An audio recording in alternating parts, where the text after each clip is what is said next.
How would you feel if you sent your child to school, a supposed safe place, like any other ordinary day, but instead of picking them up afterwards, you're called to identify their body? In 2008, a crime almost too shocking to believe occurred in a school in Johannesburg.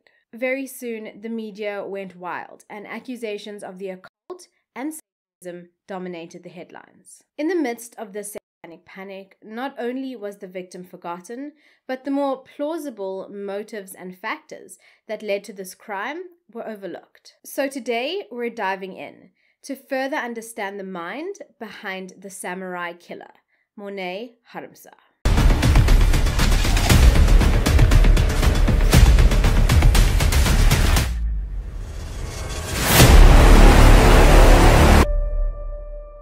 Hello and welcome to episode 31 of Makeup Mayhem True Crime with me, your host, Bella Monsoon. Before I start, I just want to say a huge welcome and thank you to all the new subscribers. The Bella family is now almost 7K strong. What? I am so thankful for each and every single one of you. And of course, to my very first Patreon supporter, Poor Nerd. Thank you so much for joining the exclusive club. For those of you who are new, and there seems to be quite a few of you, that's awesome, let me introduce myself. So here it is in a nutshell. I'm a mental health professional who just so happens to be obsessed with makeup, true crime, and uncovering the motives that drive people to do what they do. So basically what this means is that every single week I post a brand new video looking at a real life crime from a psychological viewpoint. Oh, and every alternate week, like today, I also complete an easy to follow makeup look whilst discussing these cases. During these episodes, I also try to share psychological knowledge and concepts that you may or may not be aware of in an easy to understand format. So, if all of that sounds like something that is right up your alley, then please do consider subscribing and joining the Bella family. But if you're more a fan of podcast, no worries, you can find me on all major streaming channels for my sister podcast, Murder and Mayhem, South African True Crime. So just a quick disclaimer for today's story. Today's story contains material citing murder. As always, I mean absolutely no disrespect to the victim nor his family. The purpose of this video is to shed further light on the shocking crime that was committed, whilst spreading awareness about the psychological nature of the narrative. This episode has been thoroughly researched by myself and includes real-life accounts, video and footage where available of individuals involved directly in the case. So, let's get to it. In order to understand a person, one must start at the beginning. Morne Harmse was born in 1989 to Michiel and Lisa Harmse. 3 years later, his younger brother, Corne, was born. The family were quite strict, and the Christian religion was a vital part of both children's upbringing. Corporal punishment was also considered the norm in the household, with Michiel often crossing the proverbial line. This in itself leading to far greater issues later on, which we will get into pretty soon. Both boys later went on to attend Nick Dieterich's Technical High School. However, as he had grown up, Morne was much smaller in stature and size compared to other boys in his school and year. He had quite a baby face and was very thin too. This led to vast amounts of bullying, as I'm sure you're aware, teenagers can be extremely cruel. I mean, there's even songs written about them.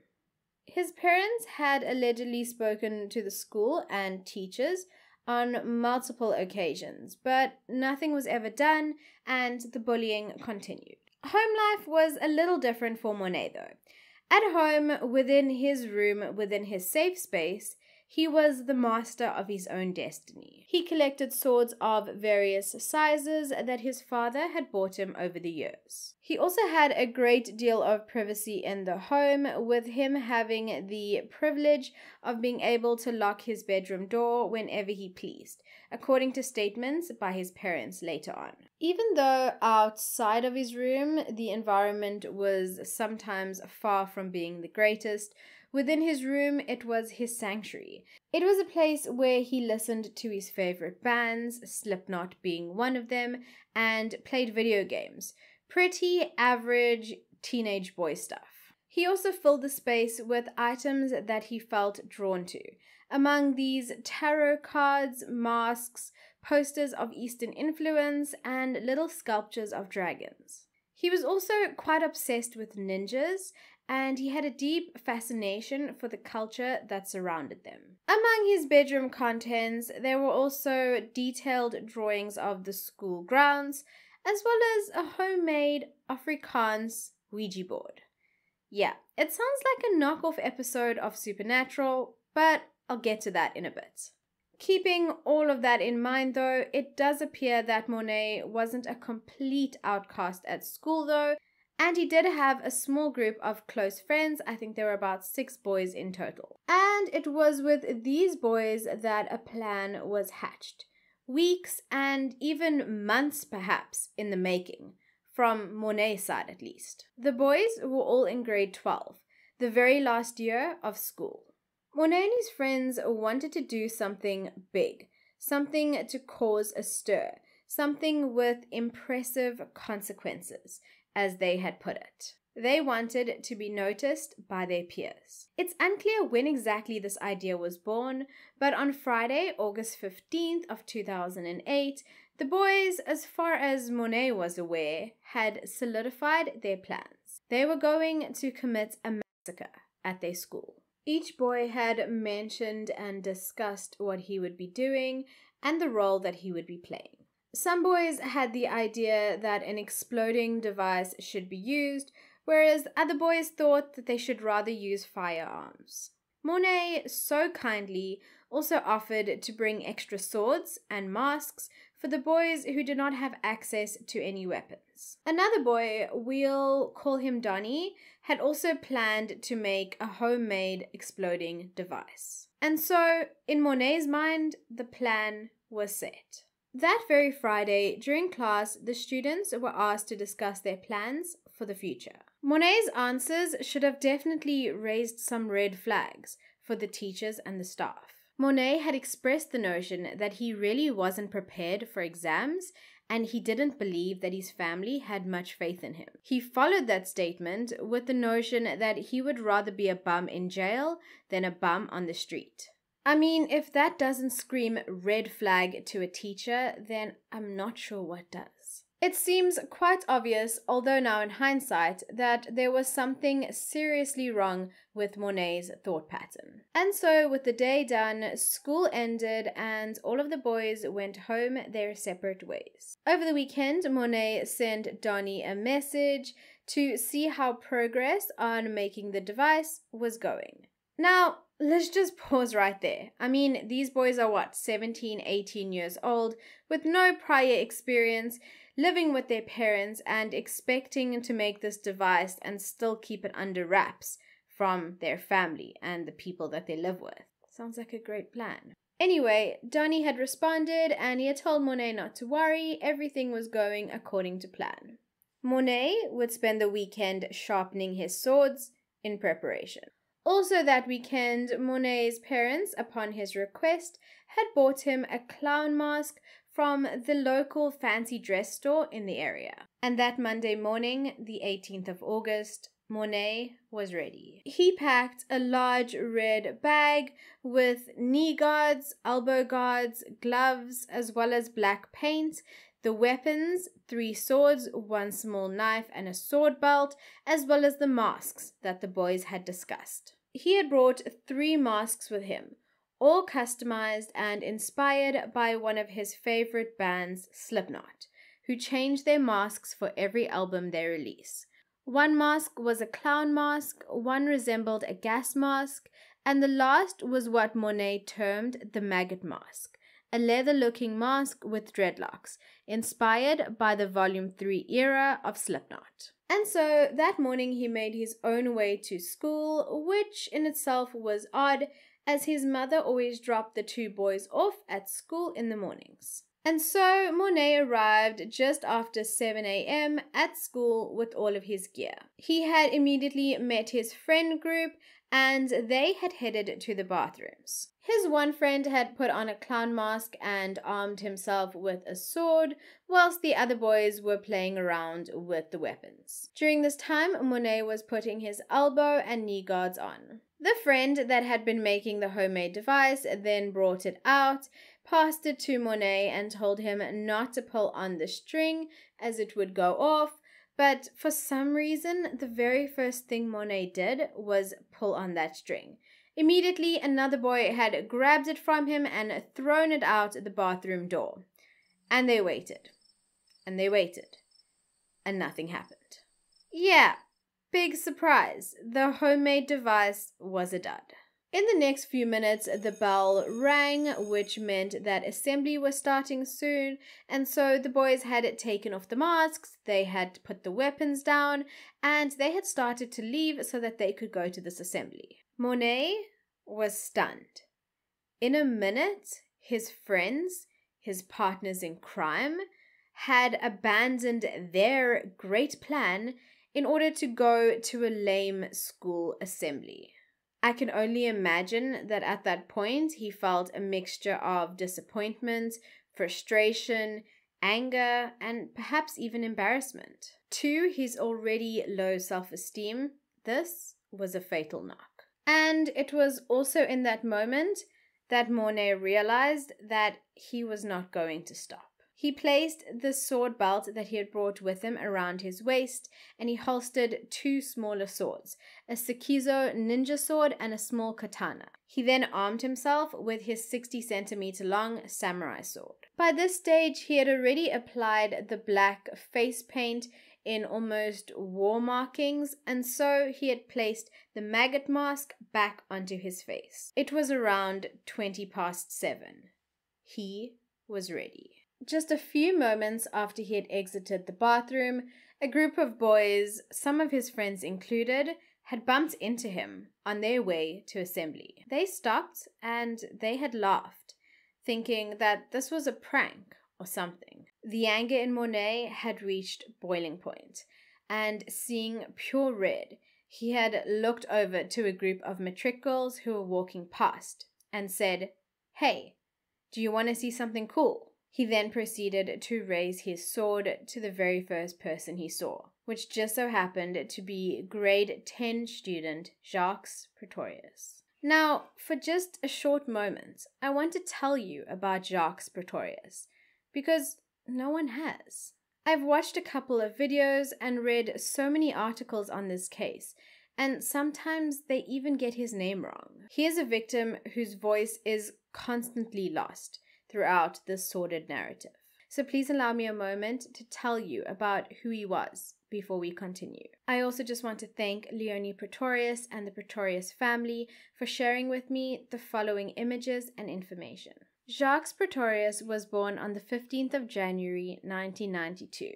He had a younger brother and parents who loved him dearly. As a child, he loved playing sports and would always be seen with a ball in his hand. As he grew older, he played cricket and rugby. He was always busy, and like many other little boys, he was always up to some kind of mischief. But he and his brother were the lights of their parents' lives. He also had a dearly beloved pet, a ringed-necked dove named Birdie. And whether engaging with his bird or with his friends and family, he was so well liked and got along great with everybody. And so 2008 had rolled around, and he was in the middle of his grade 10 year, excited for what the future held in store for him. And so everything that had happened in his life had brought him to that moment. In the corridor, walking with his best friend to assembly, like any other ordinary Monday. They had heard a slight commotion, and so they had both turned around to see what it was all about. The last words he had heard were uttered from Morne's mouth to the teenage girls, and in an instant his carotid artery was severed, as Morne swung his sword through the air. In only minutes, once realizing what had actually happened, and despite his best friend's efforts to put pressure on the wound, his light and his life was extinguished. Just 16 years old, someone who Morne didn't even know, and whose name he would only learn days later. And as he lay on the ground in a pool of blood, chaos erupted. Everyone realized that this was no joke. This was very real. Students scattered in all directions. Someone yelled out, "Watch out, he's lost it." Someone else shouted, "He's lost his mind." And Morne continued down the passageway. Another boy, 17-year-old Stefan Bauer, had asked him, "Why are you doing this?" Without answering, Morne had swung his sword and hit him on the left side of his head. Luckily, he would later survive after receiving emergency medical assistance. And perhaps Morne may have continued if it wasn't for the brave efforts of two groundskeepers, Samuel Manamele and Joseph Kodasang, who, after seeing Morne swing the sword around, ran to him instead of away. Both men attempted to tackle him, however he sliced Manamele's arm by his elbow and cut Kodasang's left cheek, face and ear, almost severing it off. Both men would be okay after receiving medical assistance. It's at this point that Morne suddenly stopped. Whether he actually realized what he was doing, or as many rumors suggest, that he caught sight of his younger brother, we aren't entirely sure. But regardless, he had walked to the square where assembly is usually held, he had thrown his sword into the ground, and he had gone to sit on a low brick wall nearby. Moments later, his brother had approached him slowly, he had grabbed the sword, and he had run to safety with the weapon. And at this point, school staff were finally on the scene, and they had approached Morne. He pulled off his mask, revealing his black painted face, and somewhat dazed, he had looked around and asked them what had happened. He then followed up that question by explaining that Satan had told him if he didn't kill people by the end of the day, that he would be killed. The teachers explained what had happened and told him that he had killed someone. He immediately responded, "But didn't I kill 3 people?" Yeah, that's some immense clarity for someone who was in a daze just moments prior. He would later tell his parents, "When I put on the mask, everything went dead quiet, and my body started moving. I wanted to stop, but I couldn't." And then, as if he bunked class or he backchatted a teacher, he was sent to the principal's office to await the police. He went along willingly. 15 minutes later, the police arrived, and Morne was arrested without incident and taken to the Krugersdorp police station. After his arrest, his room was searched, and that led to the findings which would later fuel media headlines. In his room, police had found tarot cards, cigarette lighters, books on Wicca, and even a hand-drawn Ouija board, an Afrikaans version that is.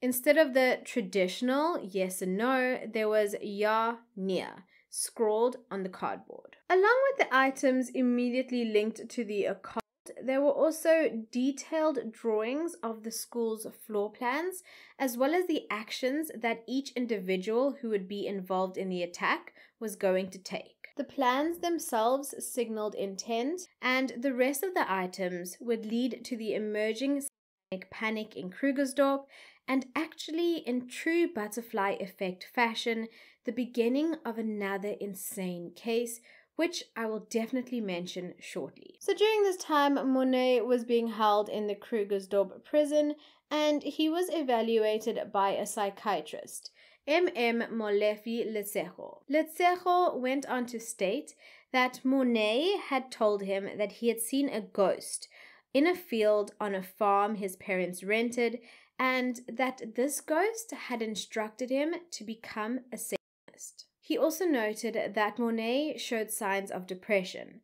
but he had very good insight into the events that had occurred. However, he was completely lacking in emotion in that regard. Therefore, his recommendation was that Morne be sent for further evaluation. And so it was decided on the 27th of August that Morne would be sent for 30 days of mental evaluation at the Sterkfontein Psychiatric Hospital, as per Section 77 and 78 of the Criminal Procedure Act. This was extended for an additional 30 days after the psychologist involved requested additional time to complete his assessment.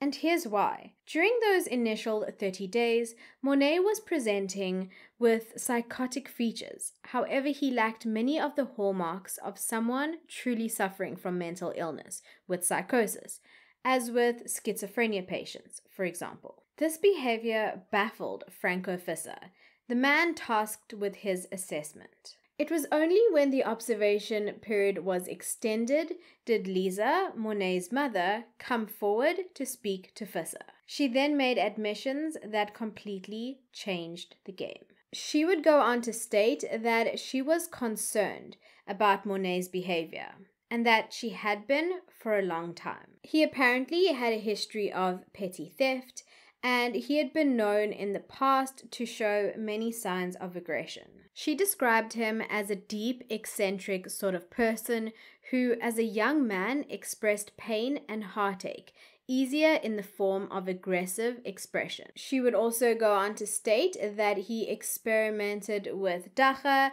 and he would use it sometimes twice a week. It also transpired that at some point, he had attempted to start a lab of sorts in his bedroom, but he had failed. Her final thought was that he had what she deemed as a criminal mind. Armed with this new information, I'm pretty sure that Visser was now able to understand Morne to a fuller extent, and so he had confronted him. Shortly after the confrontation, Morne had admitted that his symptoms of psychosis were indeed faked. He was then found fit to stand trial, was determined as knowing the difference between right and wrong, and he was not diagnosed with any mental disorder.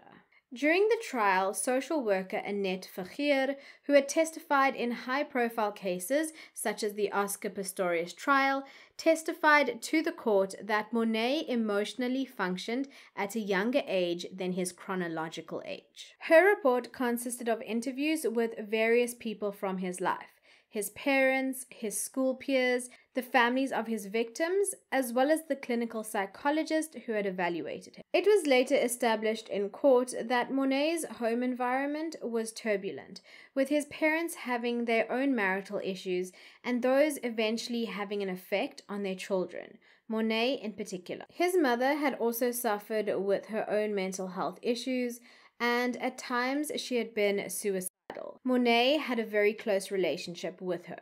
Furthermore, the relationship between father, who was incredibly domineering and strict, and his son was extremely strained, although during the trial you would never say so.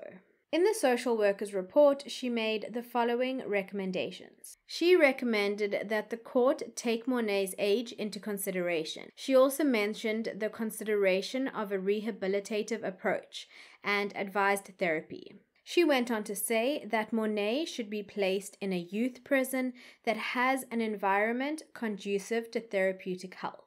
In her own words, amongst grown-ups, he will not function normally. He would, in time, be very negatively influenced and eventually come out more aggressive. However, during the trial, it was also argued that Morne showed no real remorse for his actions, and that he appeared blunted and emotionless, according to the prosecutor and expert testimony from Visser.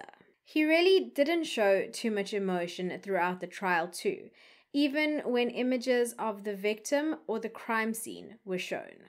Visser, the psychologist, concluded that Morne was dead set on presenting himself as a strong individual with no weaknesses. During the months of court proceedings, Morne's parents were there to support him at every session. It was evident that Michiel exercised much control over the family, and Lisa did often seem to be silenced or instructed by him. However, during all public displays, the Harmses appeared to be the picture-perfect loving family. Heartbroken. I miss my son.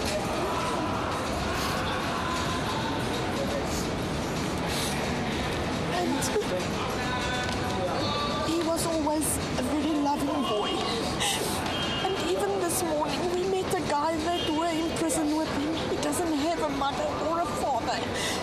And Morne gave him clothes and told him, you can't go to court with torn pants. And everywhere we go, there's still people telling us how good our son is, how he helped other people when they're down in prison and they say, we don't know how to go on.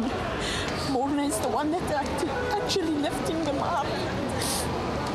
And we know he made a mistake. As the proceedings finally came to a close, Morne pleaded guilty on all charges, including one of murder. The judge declared that he had acknowledged all elements of his crime. After the verdict and whilst in jail awaiting sentencing, one of his jail buddies, Lawrence, told media that prison warders had a soft spot for Morne, and that, in his own words, Morne is a friendly guy with a good heart. He went on to state, "It's just his prison friends and his family who really know him. All the things the media writes about Morne hurt his parents, and that's why I'm telling you these things. I'm not doing it to protect him. I want the world to know that there is another side. The prison warders really like him. We shared books and went to talk to the pastor. Morne is a God-fearing man, and he gave his heart to the Lord a long time ago." On the 10th of September 2009, Morne Harmse was sentenced to 20 years in prison, 18 years for the murder of Jacques Pretorius, and 8 years for the attack of Stephen Bauer. 6 of those years to run concurrently with the initial murder sentence. He was also sentenced to 5 years for each of the other attacks, which was set to run concurrently with the murder sentence. The judge explained that this sentence was given due to Morne's juvenile psychological disposition, as testified to by experts, lack of previous record, and the inability of meeting the requirements for a minimum life sentence. He went on to state that the sentence must be balanced between the interests of the community, the victim, and the convicted. He concluded that the mere fact that Morne was willing to embark on a violent attack to be noticed by his classmates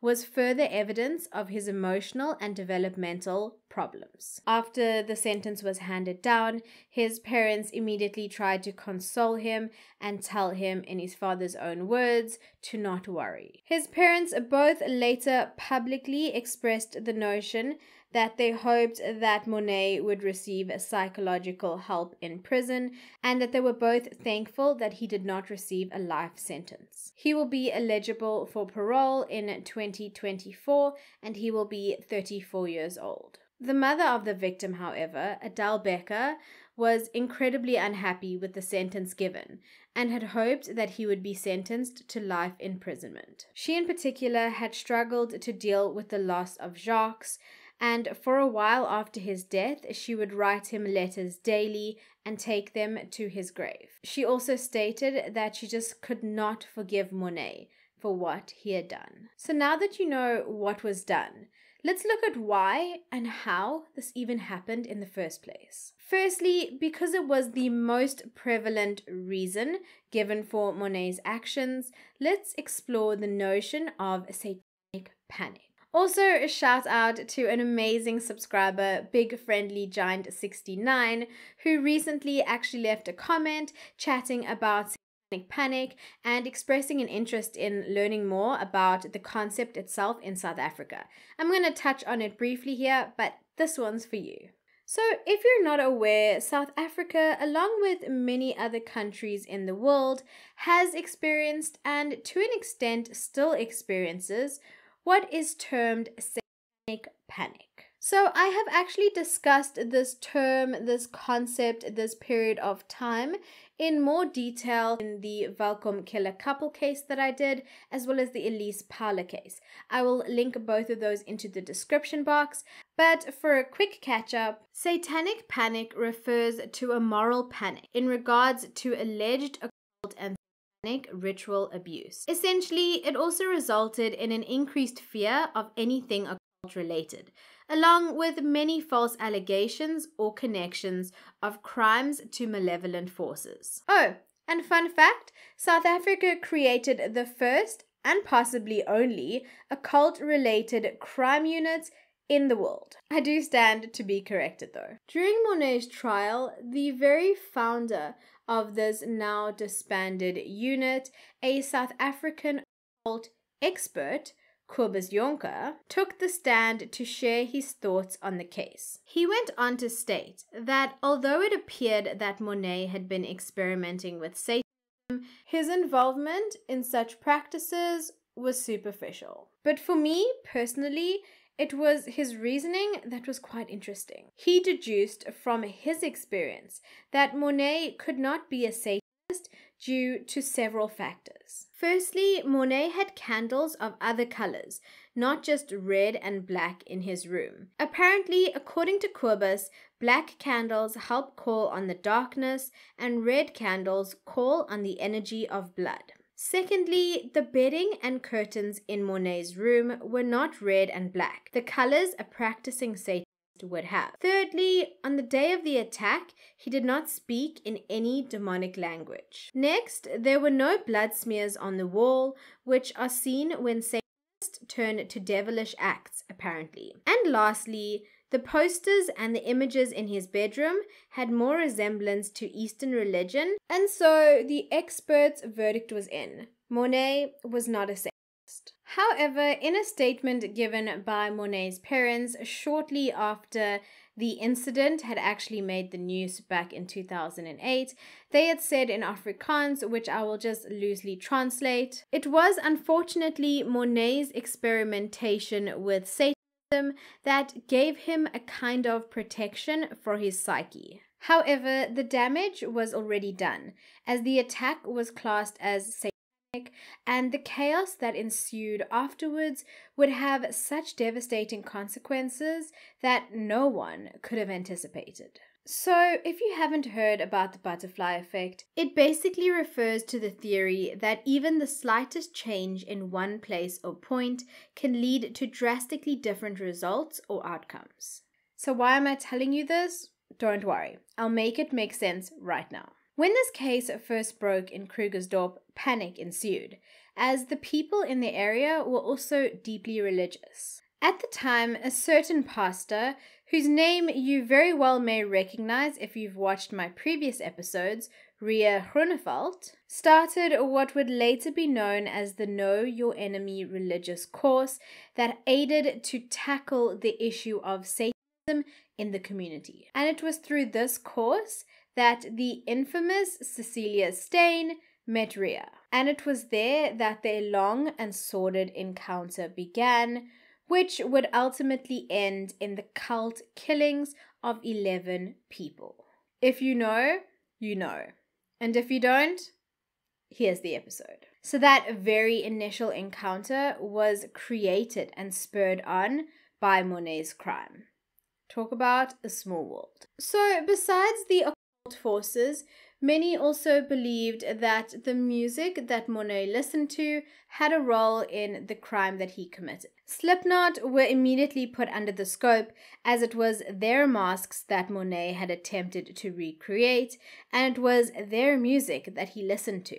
I mean, this isn't even the first time, though, that music, in particular heavy metal music, has been blamed for violence. The infamous Columbine High School mass back in 1999, in which Eric Harris and Dylan Klebold, two grade 12 pupils, murdered 15 students and injured 24, was said to have been inspired by violent video games and music. However, none of those theories were definitively proven. I mean, if you think about it, how many people listen to heavy metal music or play violent video games? Hundreds? Thousands? Millions? And yet, how many of those people will go on to commit a crime? There are, of course, obvious parallels between Morne's case and theirs, in that there was a plan in place prior to the attacks. However, Morne's plan was far less thought out. The overall desired effect for both Morne and the Columbine attackers was to shock and intimidate. In the latter's case, to get back at those who had bullied them. Back then, the musical influence blamed was Marilyn Manson. This time around, it was Slipknot. After the band came under fire, Corey Taylor, the frontman of Slipknot, had said, "Obviously, I'm disturbed by the fact that people were hurt and someone died. As far as my responsibility for that goes, it stops there, because I know our message is actually very positive. I'm not encouraging anybody to kill anybody. I encourage our fans to express themselves, to stick together, and to help each other." The thing is though, right? When something shocking like this happens, people are always looking to point the finger and ultimately show that it's one single thing that is to blame. But like I've discussed in many previous episodes, the onset of violence and many crimes is often a result of multiple factors engaging with one another, where more often than not, there is a genetic predisposition at play. However, it's always far quicker and easier to pick the most obvious explanation. In order to truly understand this case, less ignorance and more introspection is needed. And there was actually a really interesting link posed between Morne's actions and religion.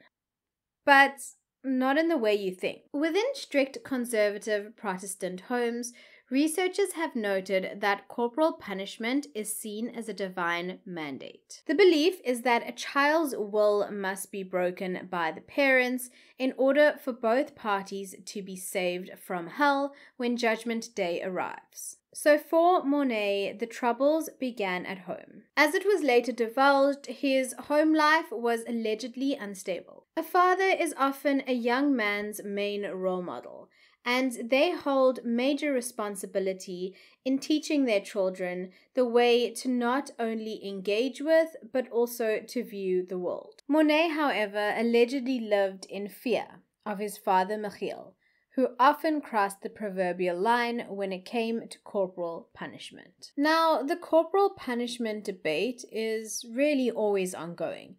I mean, I could spend hours talking about it. But what is clear from the situation is that these consistent beatings led to more anger and aggression within Morne. He would express feelings and thoughts about bashing his father's head into something as retribution. However, he never acted on these feelings as he was far smaller in stature than his father. So the beatings may have passed, but what remained afterwards was pent-up anger, aggression, and an even more vulnerable child. Children learn from their parents, and what Morne learned was that violence was not only a way of life, but violence was a way in which problems were handled. His father demonstrated this to him time and time again. And unfortunately, this behavior and belief system can be incredibly dangerous in a vulnerable child's mind. Morne soon accepted that hurting those smaller and weaker than you is perfectly acceptable. Violence was a solution. And unfortunately, where the violence was physical at home, it was emotional at school. As I had previously mentioned, Morne was small for his age, and he didn't look like your average matric boy. This not only influenced the way in which he was viewed by others, but also the way in which he viewed himself. Society has this idea, which is quite heavily ingrained, about what a boy and what a man should be like. Within males, strength is admired, Weakness is not. It's even as simple as participation in sports being seen as the mark of a successful young man in school. There is a very specific blueprint of masculinity that exists. Morne, unfortunately, didn't fit this blueprint, and he didn't fit the standard mold of a young man. And so, for that, he was bullied. It was clear to the experts evaluating Morne that the impact of the years of bullying affected him emotionally, developmentally, and it affected the way in which he related to his peers. Bullying is an issue that time and time again showcases the cruelty that lies within society and sometimes even the youth. It is, however, a learned behavior. No child is born a bully. The effects of bullying are often long-term, and if you've ever been a victim of bullying, you will know that honestly, that level of pain may decrease over time, but it never really goes away. These long-term effects include an increased risk of depression and mental health issues, to lowered self-esteem and feelings of isolation. Couple these effects with a genetic predisposition, and it truly is a catastrophe waiting to happen. And given the fact that violence within schools is so common these days, the combination of these factors can in many cases be deadly. I mean, just on a side note, a survey published in 2008 by the Center for Justice and Crime Prevention in South Africa found that, at the time, 15.3% of learners in grades 3 to 12 have been victims of school violence, whilst 11% of primary school learners and 15% of secondary school learners say that they had been threatened with violence. Principals from various schools participating in the school safety program, which was later established after Morne's attack, confirmed that it was common to find learners with knives, screwdrivers, and even sometimes guns. Psychologists believe that for children to resort to such levels of violence, there is an indication of considerable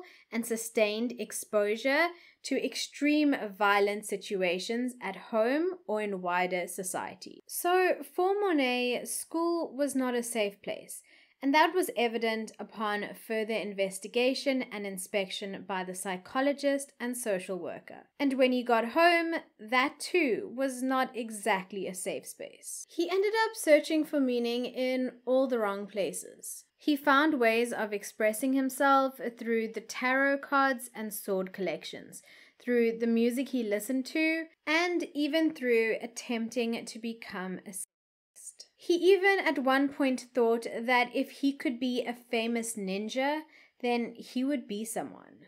However, along the way, each attempt to search for deeper meaning failed. What he did learn from the failures, though, was how to manipulate and morph into different versions of himself. The psychologist who had examined him stated that he was one of the most manipulative and calculated people that he had ever met. He noted that Morne presented with different facades, timid in one moment but completely unaffected in the next. He would change his facade to suit the situation. This is also evident when looking at the way in which his prison buddies viewed him, as well as the way in which he interacted with the victim's family many years later. During an early parole hearing for Morne in 2019, which the family of Jacques Pretorius attended, when given the chance to speak to the family, he said that he had nothing to say to them. He showed no remorse for his actions. And this is over 10 years later, when Morne was almost 30 years old. He had also apparently written them a letter of apology prior to his initial sentencing, but it's obvious that that was not done with sincerity. Morne was a lost soul, that much is clear. No one took much notice of him, at school or at home, thus all of the red flags were missed. And when looking at the motives behind the crime that he committed, it wasn't the influence of Satan or heavy metal music, but rather factors within his immediate environment. Growing up amidst violence, subjected to cruelty from all sides, Morne searched for meaning amidst the chaos of his mind. Unfortunately, the existence of a potential genetic predisposition that, combined with the multitude of environmental factors at play, was just a recipe for disaster. But regardless of whether he's just a product of his environment, the fact remains that he took an innocent life. A boy who never had the chance to grow up, finish school, fall in love, get married, or even have children. He robbed a family of their loved one. He robbed a family of their son, of their brother, of their nephew. And although one day, perhaps very soon, he will be out again in the world, Jacques, Pretorius, will never have that opportunity. Thank you for sticking with me through this difficult episode, and thank you to the Pretorius family for sharing Jacques' story and pictures with me. Until next time, my loves, stay safe, stay blessed, and stay the amazing human beings that I know each and every single one of you are. Bye!